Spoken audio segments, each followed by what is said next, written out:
به این چسبید. مولانا میگه ما ز قرآن مغز را برداشتیم، پوست را نزد خسان بگذاشتیم.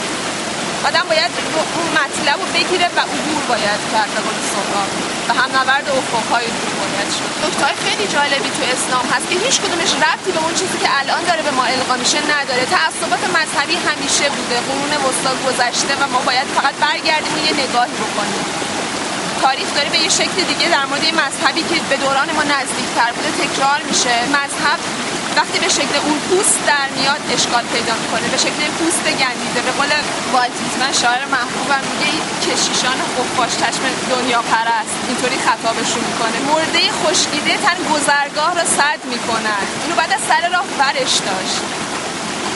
وقتی زنده بود زیبا بود ولی الان تبدیل به این مرده شده که مرده کم کم رو به فساد میره و در نهایت از بین میره.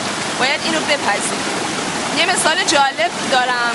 یه نامه‌ای برامون میرسه از طرف محبوبمون، از طرف اون که چشم رایشیم، یه پستچی اون با خودش میاره. جالب اینجاست که دفعه بعد پستچی دیگه اگر که بیاد همونقدر خنده داره که ما به اون پستچی دوم بگیم نه من پستچی اولی رو میخوام. نامه مهمه. به اقتضای زمان اون نامه میرسه و امروز اقتضاش آشکاری و بیداری ماست. امروز وقتی که بعد بلند شیم رو پای خودمون وایسیم و به عنوان یک انسان راه خودمون رو پیدا بکنیم و شکوه خالق آینده بودن رو درک کنیم. توی سوره زمر میگن که شما از 3 تا تاریکی گذشتید تا در رحم مادرانتون متولد شدید. الهی برای ما توضیح دادن که قبل از خلق کردن ما 3 تا تجربه دیگه ما سومین تجربه شون بودیم و اون 2 تا تجربه دیگه از بین رفت. اون تاریکی ها بودن. رد پا به وضوح وجود داره. خالقین خودشون رو بارها و بارها ما خطاب کردن. اگر که یه زمانهایی یک فردیتی به اون خدا دادن دلیلش اقتضای زمان بوده، چیزی که تو کتاب مطرح شده. از یه طرف اقتضای زمان بوده و از طرف دیگه میخواستن خودشون و همسویشون رو با بی‌نهایت و اون یک پارچگیشون رو به ما نشون بدن و به ما بگن که طریق خودشون چیه. طریق خودشون وحدت، یک پارچگی، یگانگیه. این چیزیه که باید ما در آینده بهش برسیم وگرنه چاره‌ای جز ناامیدی نداریم.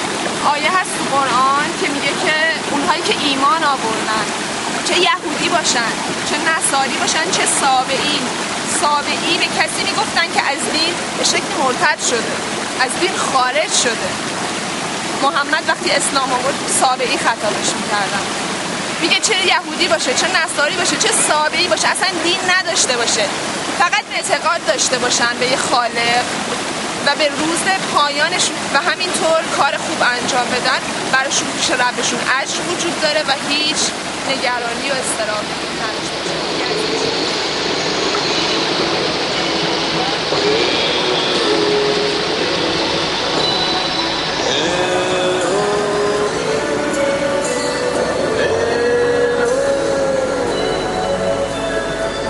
On vous a fait des cathédrales, des temples aux puits d'émotion,